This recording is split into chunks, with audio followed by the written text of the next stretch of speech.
What's going on? Shasper22 here, coming back at you with a Whatnot auction haul. Today, we're going DC. Let's check it out.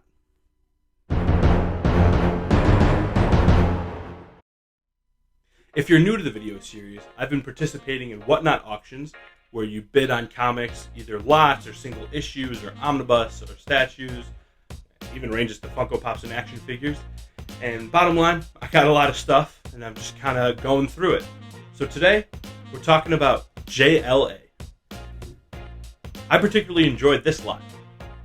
Let's see what I got.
I think one of the cooler things about Whatnot auctions, at least for me, is that you get different single issues within this lot. So this started at 44, but it did not go numeric all the way until the end. But it gave me tastes of different story arcs and kind of made me want to get more. And I've actually been on the hunt for some collections and omnibus and things like that because I want to finish or start stories. And this has really gotten me to scratch that itch. Speaking of story arcs, I think one of my favorite story arcs that I was able to look through, and you probably saw real quick, is the Tower of Babel story. Now, I have 3 of the 4 issues. I'll probably look for that issue 43 later on. But the story, as you can see on the cover here, is about Batman. You know, you got all the mains just kind of in a marionette pose with Batman. And if you're not familiar, that is the story arc. Batman, I don't want to spoil it, but Batman does something that's a little risque for the Justice League and pushes on the morals and the ethics of the Justice League of America. And it really captivated me. I vaguely remember this story arc similar in the early 2000s Justice League TV show. So I think that's what made me really, really interested in the story. And I can't wait to find issue 43, like I said, so I can see where it all started. Like I said, along with the story arcs and the multi-issue comics in these lots, there also is single one-off issues that do tie to broader things in the universe. Like for instance, this first one here ties to the Joker Last Laugh story. I myself am not too familiar outside of reading this JLA run, but it did captivate me a little bit to kind of figure out what happened before and what happens after with the Joker Last Laugh story. Really enjoyable comic. The whole run was enjoyable, but this in particular kind of also scratched an itch that I was looking for to read a little bit more. Not gonna lie, I'm definitely a Marvel guy, as the memorabilia and my stacks of comics would show you. But DC has really monopolized my time over the last couple weeks with these auctions.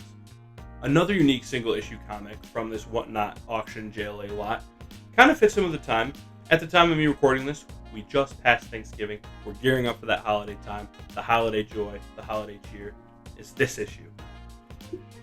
In this issue, a certain someone, Kris Kringle, joins the JLA. I don't want to spoil much more to that story, but it's definitely unique.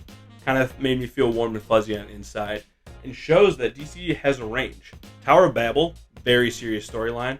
This one, definitely not as serious or serious at all.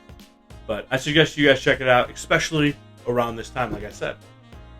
All in all, I very much enjoyed this lot. I'm so glad that I picked it up on Whatnot and was able to dive into JLA, and I really want more.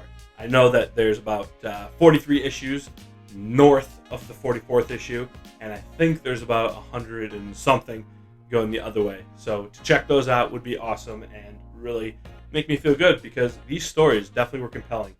Morrison did a great job with it, as did Ward. It was just very, very exciting to read. And boom, bam, just like that. Thank you so much for watching and checking out my video haul. If you haven't yet, please like, comment, and subscribe. I appreciate you being here, and I will catch you in the next one.